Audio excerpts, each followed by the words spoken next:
Hey, everybody. Welcome to the Big Roost Podcast. I'm John Delarier. Today, I've got Patrick Carr with me with the Blue Collar Media Group. He's the janitor, the CEO. He's everything. And he runs a great team to help roofing contractors and just small businesses produce high-quality video content. Patrick, thanks for coming on today. Hey, thanks a lot for having me. And by the way, man, I'll tell you, he says great stuff about you. John Starry, Steadfast Roofing, man. I mean, that guy is a fan of what you all are doing. We love John Starry. John Starry, yeah, we're like, I feel like his personal AJ is his personal assistant sometimes. So it's very great though. He's grown an amazing business. So shout out to John Starry, Steadfast Roofing.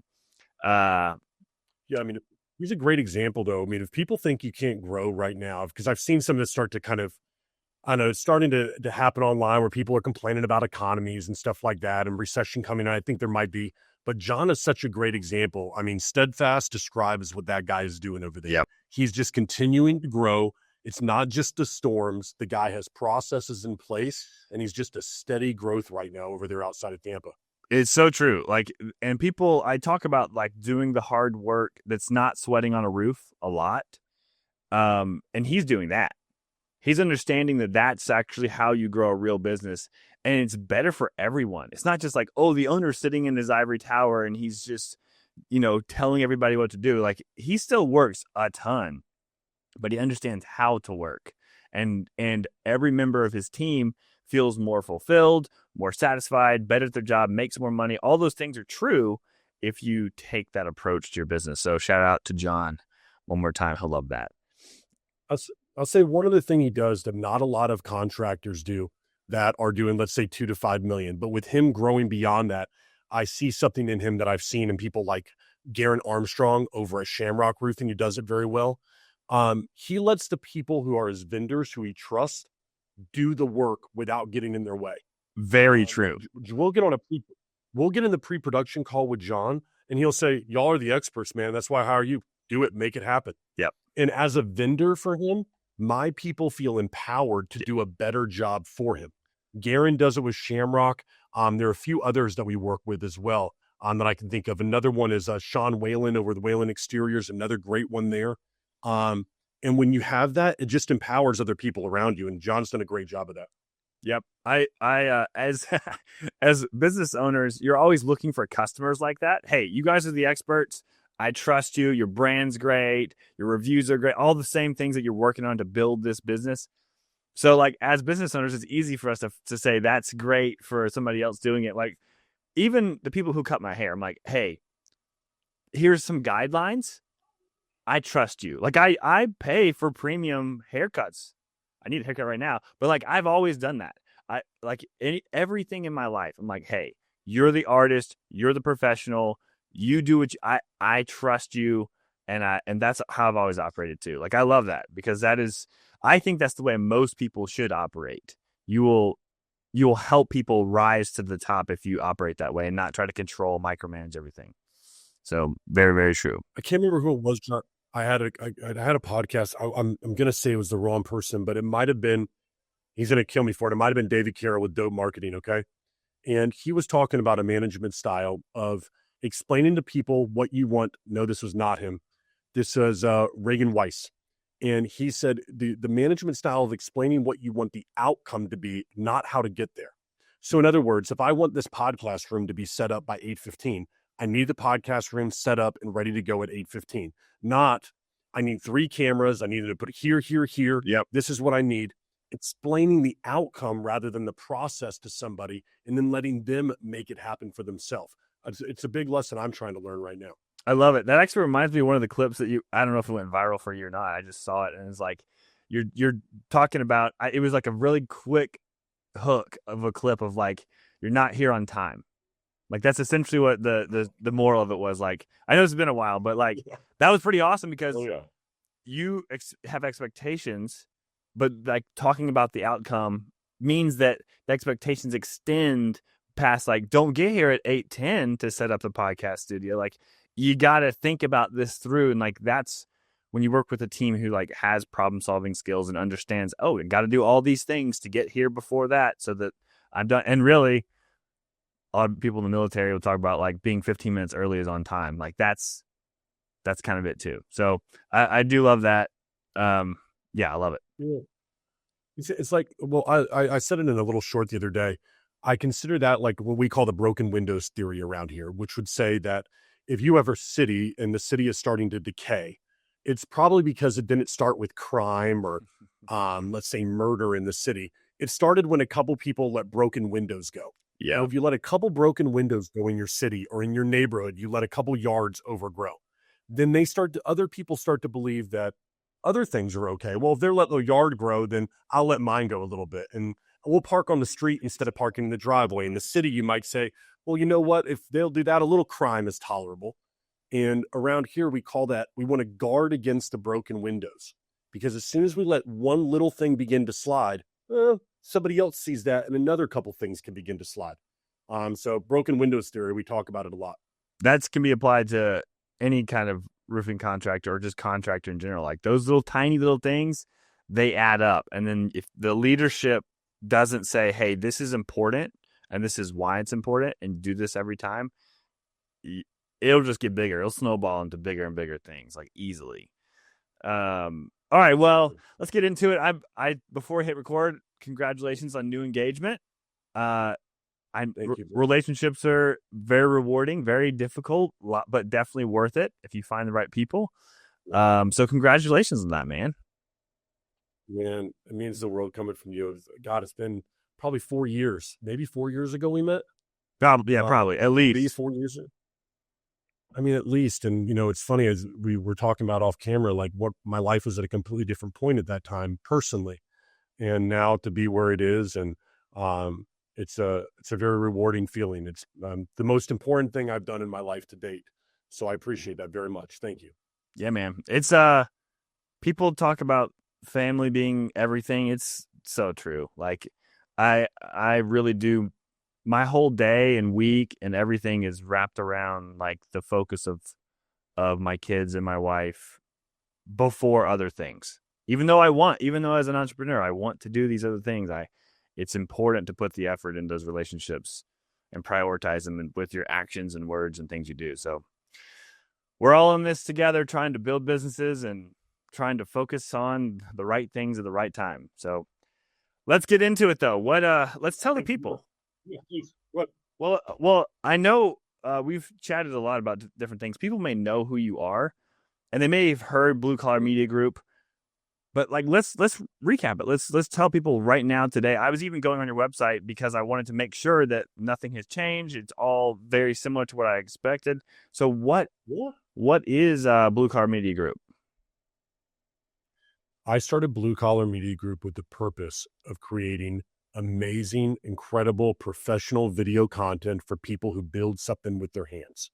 The name is what it is, Blue Collar Media Group.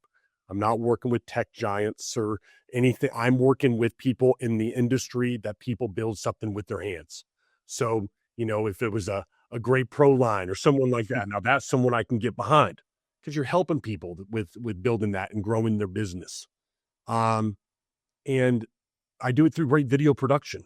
So I've got a team of in-house people here who script and shoot great video content for contractors across the country. So that they can brand their business. They can put great video on their website. They can have ads that people will pay attention to on Facebook, Meta, and YouTube.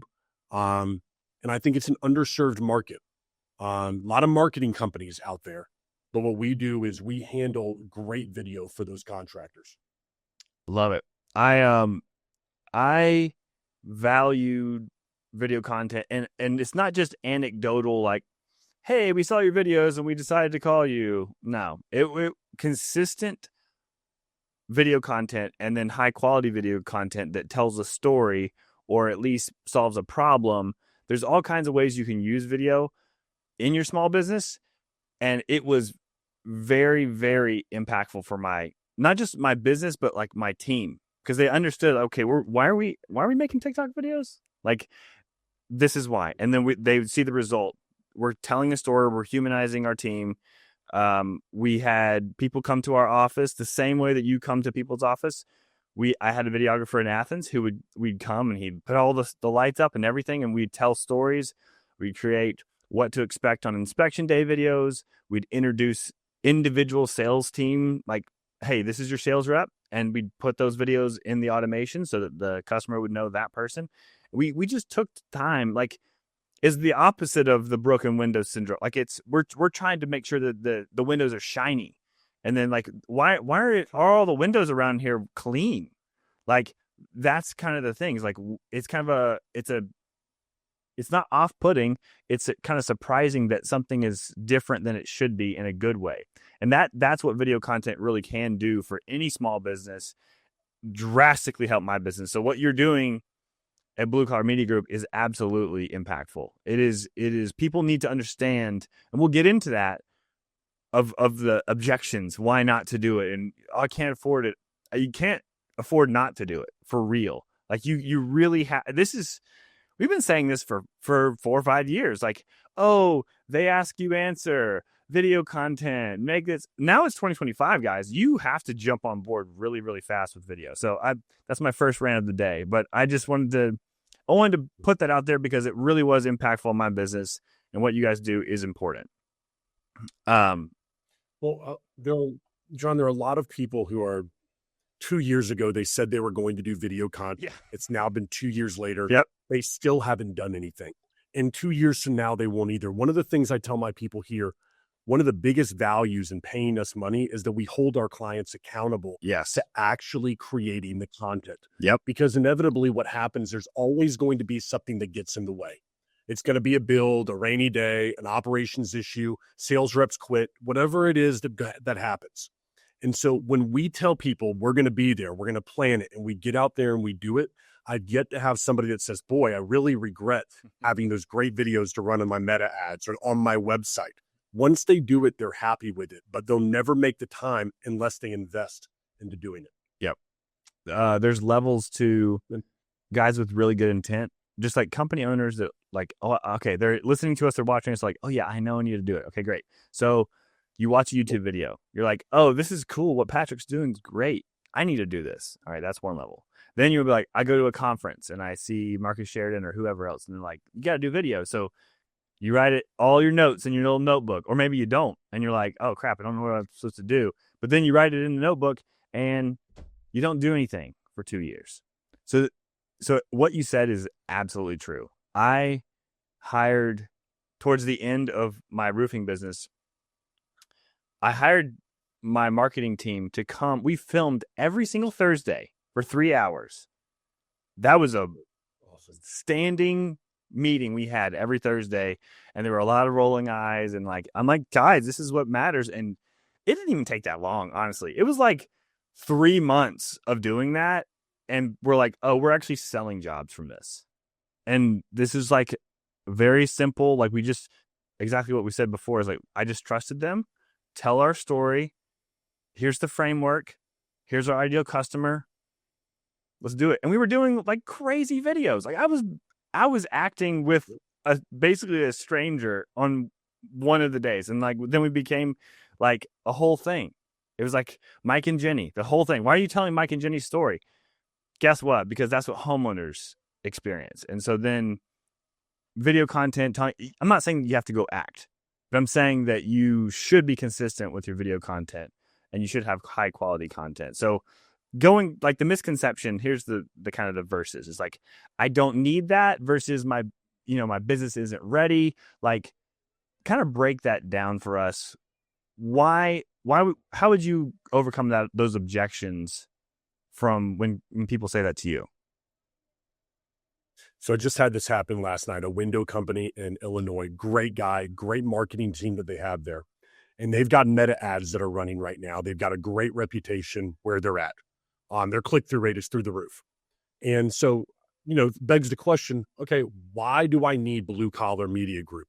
Maybe I've got a successful door knocking. I'm a successful storm chaser. I've already running ads that are successful right now. Why do I need video content? And the answer is twofold, as I told this individual. Number one, if you're running Canva style stuff and you're still being successful in your market, imagine the click-through rate increase when you're able to go ahead and put professional video to this. But here's the more important thing I want everyone to understand, and this is the biggest thing I try to get across to my clients. Social media is not normally like your business page on Facebook or Instagram or LinkedIn or YouTube or TikTok is not normally where you are going to sell a job. It's where you're going to lose an opportunity. So if somebody sees your truck and they go over to your Instagram page for your business, because that's where they're the most comfortable, and all they see are stuff from late 2023, 2024, you've lost them. They're gone forever. They're not going to make the phone call. Now, you don't know that you lost that opportunity, but it's gone forever. Yep. Just like if you're running Meta ads or you're running Google and whatever it might be, they are going to research you somewhere. And if you do not have content that speaks to that customer, they're going to do the dreaded one thing we all have done. I'm going to think about it. I'll come back to it. And they are never going to come back to you. I can't tell you the number of contractors right now, John. They're losing business because they don't have content that reaffirms the sale that somebody has made by looking at their brand, their TV commercial, their truck in the driveway, because they have no content there on any of their pages or what I call their digital storefront. Yep. It is crazy to me the percentage of roofing contractors I see that their personal page, you have no idea what they do as a profession. Like, it's just, I'm not saying post every post about roofs or whatever you do, but people have to know you're the X guy, you're the window guy, you're the fence guy, whatever it is. They've got to know. You can't say, well, I just hate social media. You can't. You are 100% right, Patrick. It's probably shocking if you really tracked all the website traffic of the number of lost sales because I love this truck. They're so professional. They have yard signs. They're doing my neighbor's house. It was referral. And then they go to their Facebook page and like, wait, this guy is kind of like, he likes jet skis and dirt bikes, but I have no idea what. That's great. And you scroll down. Oh, well, he likes his family, but like, does he actually work there? Like, and then there's confusion. There's a mental block. And then like, nope, you lost it. Yeah. It's so true. You're exactly right. I've said this, and I've told this before. It's a 6-post rule. No one's scrolling down to your post from November of 2024 anymore. They're going to look at one of the things that you posted in the last couple of weeks. They're going to click on one. They're going to make an inference about you and your business, and they're either going to continue with their purchase decision or they're going to move on and think about it and never come back to you. Yep. And what I challenge my clients when we do a conversation initially is, let's look at your page. What would I think right now if I was your customer and I went to your Instagram, Facebook, YouTube, TikTok, whatever it might be? And then I hear people will say, well, you know what?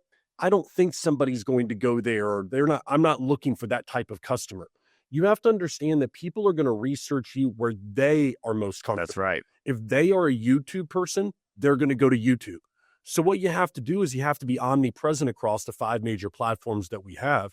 And like you said, I don't see a lot of roofing contractors or contractors in general that are doing that now, and they are losing opportunities they never even know about. And that's the sad thing. If the question is, well, why can't I get these big jobs, XYZ, fencing, whatever, the roofing, I want these big jobs. I want these like high-end homes. Just a perspective. I was very consistent in all these things we're talking about as much as I could. I wasn't perfect, but I was way more consistent in my competition. So I'm in Georgia, Athens, college town. There's a lot of people who retire there because of cost of living, but they like bulldogs, all these things. In Savannah, kind of a similar type market. There's a lot of old money. There's a lot of wealthy people here. 2 very different markets, but also similar in a lot of ways. And people, my competition, and I just came here. I just moved to Savannah area 3.5 years ago. And I was doing huge high-end residential jobs. And people were like, how are you doing this? So there, first of all, my average age is definitely 55 and up. That's maybe in the mid 40s, but usually they're high-end, nearing retirement age or retired. Guess where they are looking? On Facebook. So if I didn't have consistent activity on Facebook, showing why we're good, humanizing my business, showing my family, showing our team, all those elements of actually telling your story consistently online, I would not have gotten those jobs. They would, I guarantee you, there were so many surprises. They're like, oh yeah, you're actually friends with so and so on this group. I'm like, that's sweet, great. I'll give you an estimate. Let's go look at your roof. Over and over again. That was just our MO. Tell your story, and guess who? You get your ideal customer more when you tell your story and when you're consistently showing who you are online. It is the way. I don't understand when people don't get that. Like, it is not some like magic that I have. It's just I was more consistent than everybody. Just for fun, I went to my old competitors' websites like last month in Athens, and like nothing has changed. Their website has not changed. Their social media is barely there. It's like Canva. Like, Yep. let's touch on that. You can't just say, I'm going to run a bunch of Canva. I'm going to hire a marketing agency. They're going to run a bunch of Canva infographics, and that's going to work. It is better than nothing. It is, because at least you're showing activity that you care about that. But it is not good enough. So that's pretty much everybody was doing that. Like, nothing authentic, nothing real, no video. Customers don't. We connect online with video. We have to do it. So I know it was a long rant, but like it's true. What you're saying is totally true, and it really worked. It worked for my business. I've been working through something in my head right now, John. I'll break it down for you because I haven't really spoken about it yet. But I see a lot of roofing contractors that are going more towards the comedy route. We see a lot more contractors approaching us asking for our script writer. We have an in-house script writer here to do more humorous stuff, short form humor, and that's where they want to go with it. Great. I do believe there is a place for humor, and there's a place for people and joke, and it's going to look great in the I don't know, some roofing message board and group. But I really want to caution contractors against too much of this. And here's the reason why. What you do is not sexy. You're not going to go viral. You're going to get a few thousand views is what you're probably 99.99% of the time going to get. Now, if you want to go humorous because you want to run meta ads, that's one thing. If you want to go top of funnel and you want to get them that way, good for you. But what you don't want to do is go all humorous on your organic content because of exactly what you just said. There's an audience out there of, let's say, 35 to 65 who are working hard. They're trying to grow a business. They're the kind of people that you want to be your customers. If I am looking, which I am right now, to make let's say a $28,000 investment on my roof, and I go to somebody's page and all I see is humor, all I see is joking around, all I see are office videos with dances, I'm not choosing that contractor. Yep. You have to balance the humor and what I call your top of funnel ads with things that actually are going to tell a story about why I should trust you and that you're an authority in the industry. And I love that everyone's starting to go, let's think outside the box. Great. But understand how you're going to use that content and the perception people are going to have of your business as you create more of that. Yep. 1,000%. To that point, different platforms attract different types of people, and you need to understand that. So like on TikTok, that's where we had the dad jokes. We still sold jobs because of the dad jokes. And we put them on Instagram and a little bit on Facebook. That's great. And they were very consistent. They were some of them went viral, like over 100,000, almost 200,000 views on one of them. That's great. Great. It's great. Am I selling roofs because of it? Or am I just attracting a bunch of people who don't own a home? Like, you need to understand. I agree with you. Thinking outside the box is great. If you're consistently posting things, that's great. But I don't know, maybe you have an idea, Patrick, of what percentage of different types of content. Like, okay, there's categories. There's 3 to 6 categories of types of videos that I see that are helpful and important to actually be consistently posting.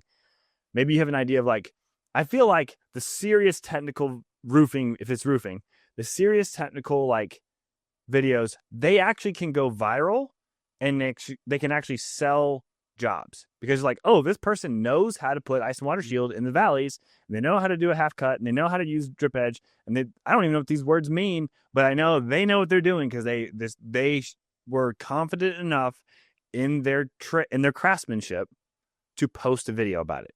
So there's a percentage. I think it's a small percentage that's important. But then there are TikTok dances, and there are like funny things that you can humanize, but that's also a small percentage. Then there's like, okay, what answering the questions that people have, like that. I think that's a larger percentage of videos that you should be, they ask you answer kind of things. What in your mind? What are those categories? And from your experience, what kind of is the ratio of all those categories? I love what you say that they ask each other, the market shared approach. I love that. And I think that what we tell our clients is to start with the asking yourself that question is, who is my client? And I think that many times they're not sure. Well, it's a homeowner. Okay. Where are they? What do their kids go to? Where do their kids go to school? And if you looked at a demographic, if you looked and you found an area where all of these people are coming from, why is it coming from that area? So the first thing I want to say is figure out who's your avatar. Who are we going after right now that we need to identify with? And then what I try to do is I look at top of funnel videos. Top of funnel videos are what we try to do to gain attention. Attention is the ROI. We want to try to funnel people down, the good clients, into using our service. And every now and then at the very top of the funnel, as we say, you're going to get a few people that just so happen to be looking for a roof. You caught their eye with something and you got them. Good for you. You got them. That's top of funnel. It's rarely going to happen. You've got to filter people down. Now that the category of top of funnel is all about attention. That's the ROI. It's just how much attention can I get up there? And you can get that through comedy. We like to get it through identifying that avatar and then speaking directly to them. I have a client, let's say in San Antonio, if they were speaking to a city or to a place where a specific high school or something like where their kids go to school and they happen to be sponsoring an athletic program, we can get very targeted with something like that at the top of the funnel. And then we look at middle of the funnel where we're going to claim the authority. Now you've got my attention. Now show me that you're the authority in what you're doing. These are the educational videos that you're speaking about. And then if we can get videos at the bottom of the funnel, why do I need to do it now?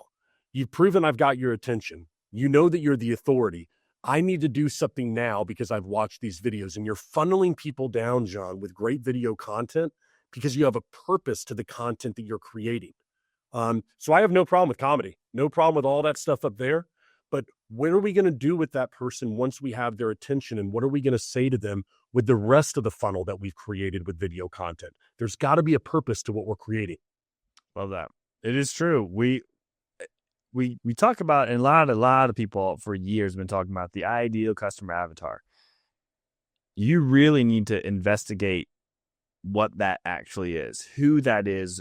All those questions you said are exactly right. Like, do they need financing? Where are they located in your market? Where, yes. Like, go look at your, a lot of people use different things like Project Mapic or Company Cam. Like, look at your little pins and see where you were successful. And then like, hey, maybe, did you like working with those people? I don't know, market to those people. Like, stop trying to do everything all over the place. Like, if there's 1,000 more opportunities in these neighborhoods, why don't you just market to them? Run an ad with a 2-mile radius and then market to those people in front of their neighborhood sign and run ads that way. Like, there's a lots of things to do, but like the ideal avatar thing really guides your whole business. If you really understand who that is, this is the difference with like, that's the revenue versus profit kind of argument. Like, oh, we're doing all this revenue, great, but they're not ideal customers, so you're not making profit or the profit you should be making, and then you can't pay your bills. That's the difference, is understanding who your ideal customer is. And it may be a personality trait too. Like, these people value this. They value premium. They value high quality. Like, you have to really dig down into it. And that is reflected in your video content. Like, you need to show people this is what you value too. So you can align, and then you're selling to those people who actually care about what you care about. That's kind of the whole point. Yeah. I mean, exactly. And the other question that we ask people, and it's crazy to me, John, the number of contractors that don't know this, what services do you even offer? Because right now we'll talk to a contract and they'll go, well, we do roofing. Okay. Yeah. Well, do you do metal? I mean, we could do metal. And what I start to look at is, hold on, man, 95% of your business is shingle roofing. Why are we even talking about metal right now? Okay. We're talking about shingles because that's making money. And what do? You do re-roofs, bro. That's what you do. All right. Now you may want to do all these other things, but that's not what's going to make you money right now. Mm-hmm. We need to put dollars in the pocket, butts in the seats, as I say, with the video content we're creating. So let's go all in on what we're great at. And besides finding the avatar, it's shocking to me how many people don't know what are you the best in the world at. And I would ask your viewers to ask themselves that. And if you can't answer that for yourself, don't expect your customer to be able to answer it either. Yep. What can you tell a customer I'm better than anybody else in this region at doing? And then that's a great place to start with what you market for. This is what I am. And so I challenge people and our clients to do that because you're not everything to everyone, but I bet you're damn good at something. And as I say that, I bet people think in their head, yeah, we are really good at that right there. That's our thing right there. Yep. And it's the holistic approach. Like, what do you like to do? What are you good at? What's your crew great at? What's like all these things are like a lot of people. And I have huge amount of respects to lots of different crews. Like, yeah, we can do that. Like, no, but should you do that? You probably shouldn't. You may be able to accomplish the goal at the end and it's great and the customer's happy, but it took too long. It cost too much. We didn't make any money and you stopped other things from happening throughout that whole process. I love what you said. I think to tack on that, even make videos about what you don't do. So like you specifically talked about residential, re-roofs, shingles. That's like everyone, right? All right, well, everybody does that. Okay, well, what's going to make me different? Create videos of like, hey, we don't do metal, and here's why. Because metal's very specific for this and this and this. Hey, we don't do siding, and this is why. Like, you need a siding specific, and you just built trust right there with your customer base. They're like, oh, yeah, I should. They're not just like handyman who come out here and like kind of shingle. Like, that you're really establishing, and that goes with blog posts, with actual copy on your website and videos too, to show people like, hey, this is what we're good at. This is what we're excellent at. We are better than anyone else because of these things. It's so true. Like that specific scenario is very common.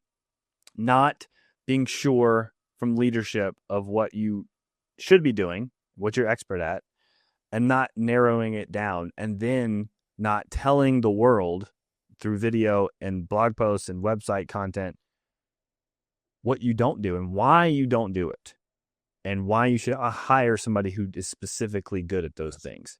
It's a very, very powerful way to do the residential shingle re-roof. Everybody does it thing. I tell people this, it's also a very powerful way to discover. There might be a lag right now, John. Oh, it's okay. You're not lagging with me. I may be lagging. I was just going to say, it's also a very, okay. It's also a very powerful way to figure out who you are as a business owner is by, I would say, discovering what you're not. This is what I had to do a couple of years ago. And I was trying to find out who I was. It's very difficult for many of us to talk about ourselves or to think about ourselves in sometimes a positive way. At least for me, sometimes it is. So I try to think about what I don't want to be in this business. And inevitably, I think kind of, I don't know, authentically, you kind of find out what you want to be as a business by discovering what you don't want to be. I don't want to be somebody that could ever be looked at as not delivering on their word. Okay, well then inevitably I've got to be somebody who keeps their word. But I think it's real easy to identify all the things you don't want to be and then effortlessly kind of fall into what you are as a business. At least for me, it was easier that way because it's difficult for me to think about myself and go, this is what I am. Very tough on me to do that. Yeah, that's very true. The beginning of my business, I was doing everything. I can do everything. It's all money, right? And realizing that that's not the best way. I think that's a story for a lot of people, but anyone who has a business, they want to do it all so they can grow their business. But I think you're exactly right. What we're touching on is understanding your ideal customer and then understanding what you're really good at and you like doing, your team's good at. Those are two really, really simple but very important things. John, I don't want to lose this because I had a question I have to ask you. If that's okay. So, because I feel like for some reason this has got to be something that resonates with you, but it's one of the notes that I had here to myself that I had to ask. You go onto your website, and the quote is, "Dominate their market and still make it home for dinner." I was wondering where that came from. That was because we're talking about people, their lives, their businesses, all this stuff. Still make it home for dinner. Yeah, why would you care about that? Where did that come from? It's me. Like, yeah, I want to think about I just want to make it home for dinner. I wanted to stay married. I wanted to spend time with my kids. And I was working like most people, 1 billion hours a week. Oh, working on Saturday and Sunday, and I might never get to see my kids. So there's an element. I've been talking about efficiency and effectiveness. And so when you talk about ProLine in general, why did we build it? We built it because I wanted to be effective with my phone. We're communicating.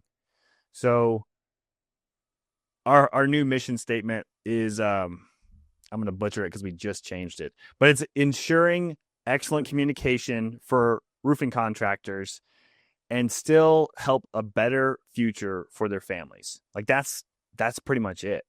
It's like there's two parts of it. We want people to grow their business, but we also want them to have strong personal lives as well.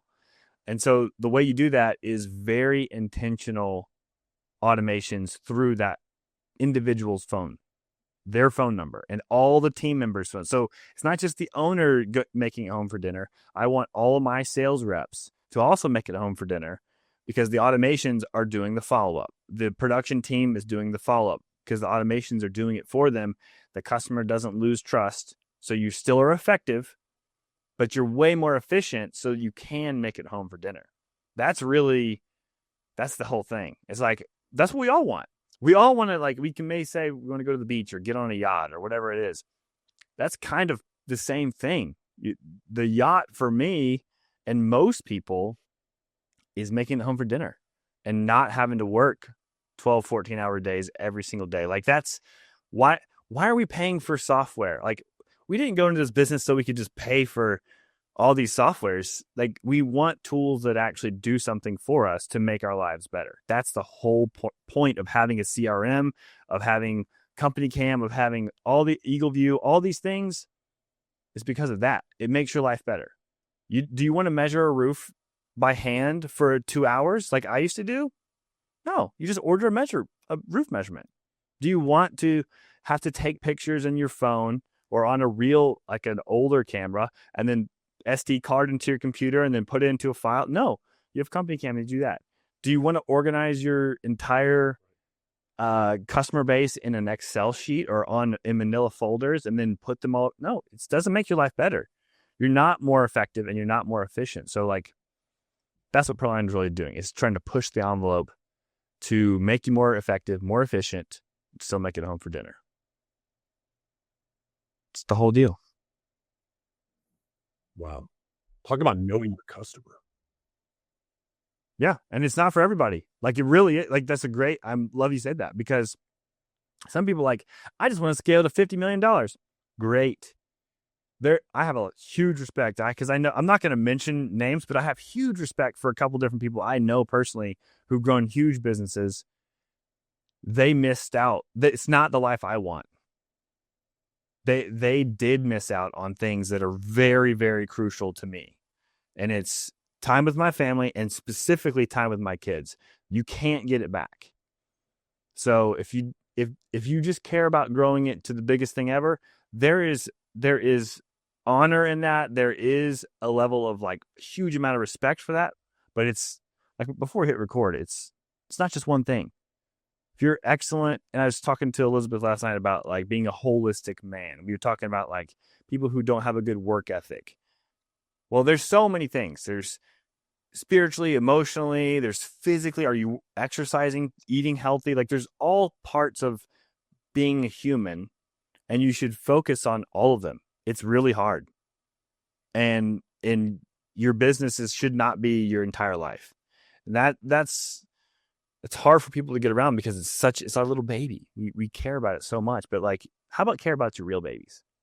Like, and your real baby, like your baby of a marriage. Like that's making it home for dinner. That's kind of like the all encompassing sentence for what our belief is.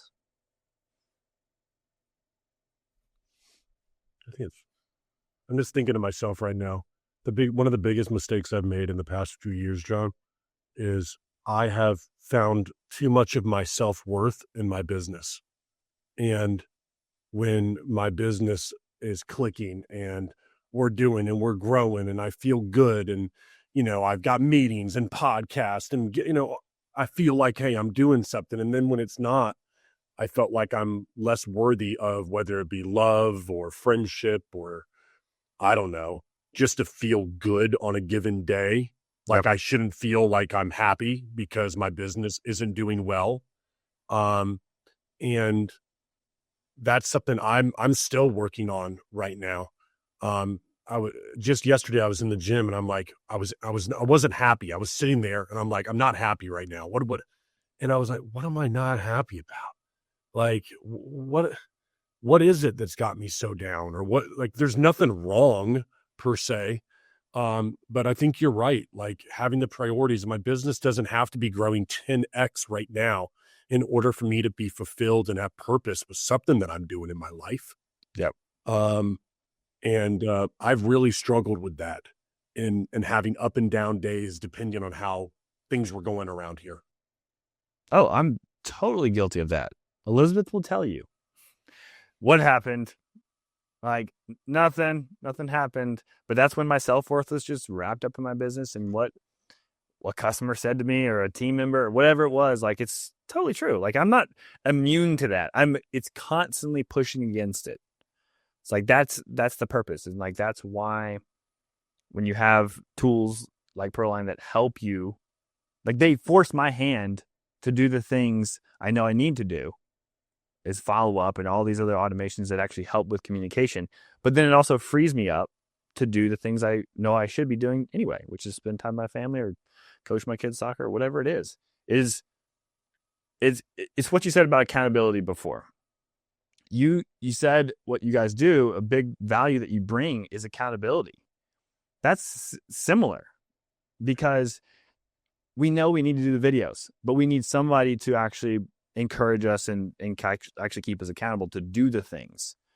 And not, I mean, okay, so like there's some roofing contractors that can afford all the equipment that you guys have and they could just do it themselves, right? But does that make sense? Probably not. It probably doesn't make sense because you guys are the experts. You guys know how to tell stories. You know how to write scripts. You know how to do all these things, the pre-production, the editing, the post, they can be done.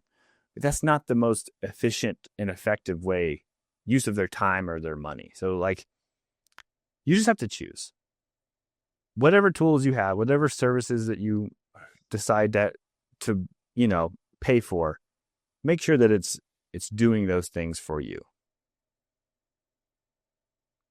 Yeah, you all have done a lot of market research. I know you all have because how much you talk to contractors in the field to find out who the person is that you're serving.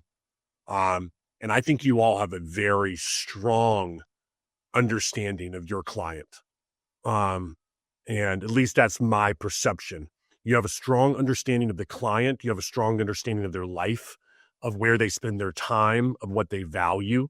That's deeper than just knowing your market. I think you, like you said, you kind of skimmed over it a little earlier, but you know the person.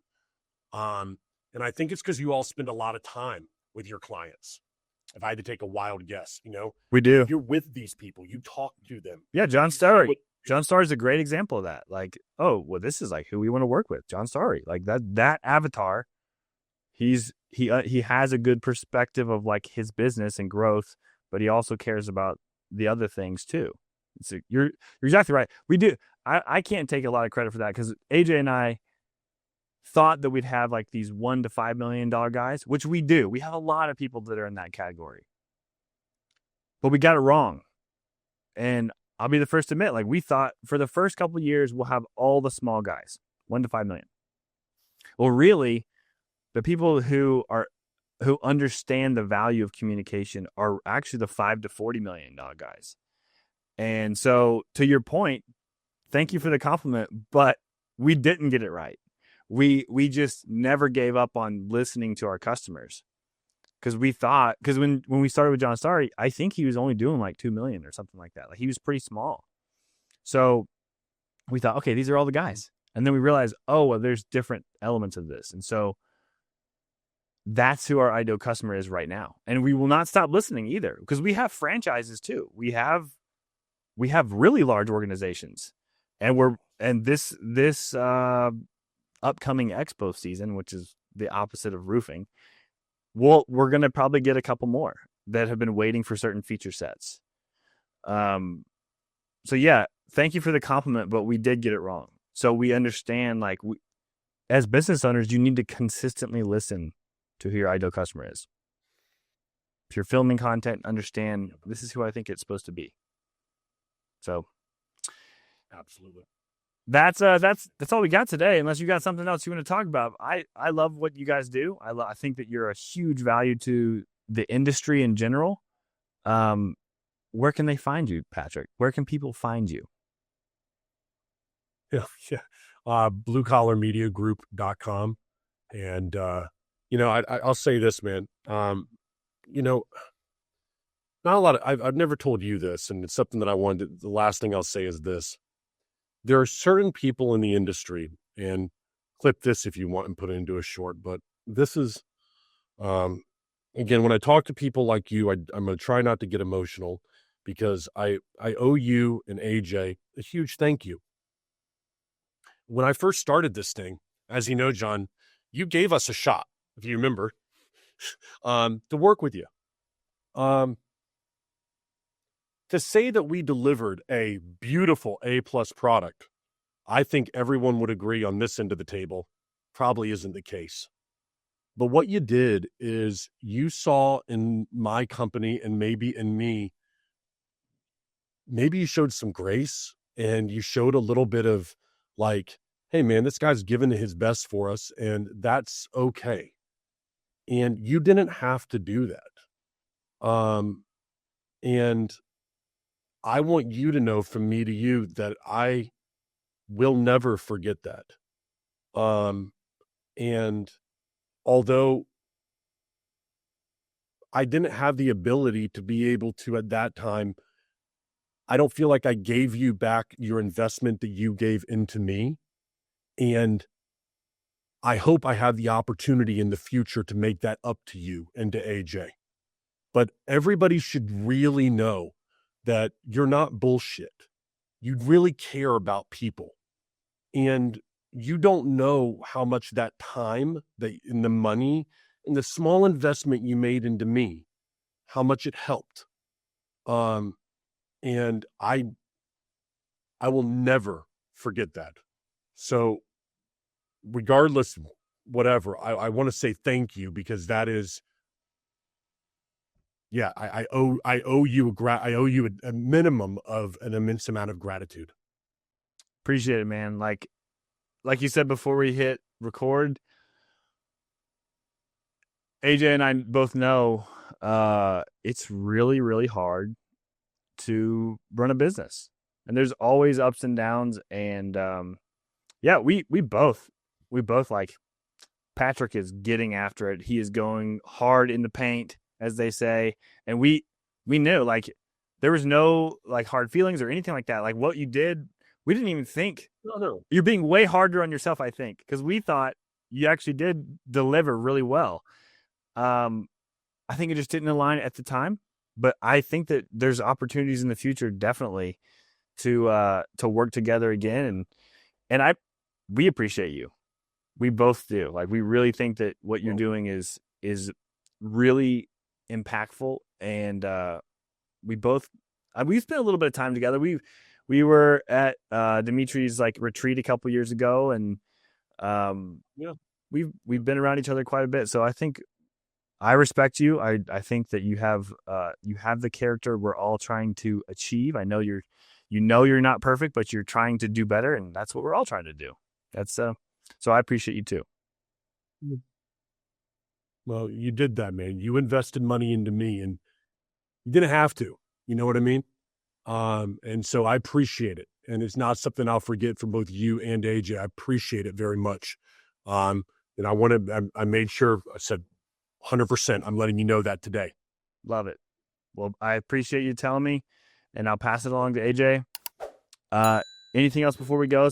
Without technical difficulties, Blue Collar Media Group, thanks for coming on. He's all over the place, people. Thanks, everyone. Thanks for watching Big Roost Podcast. Have a great day.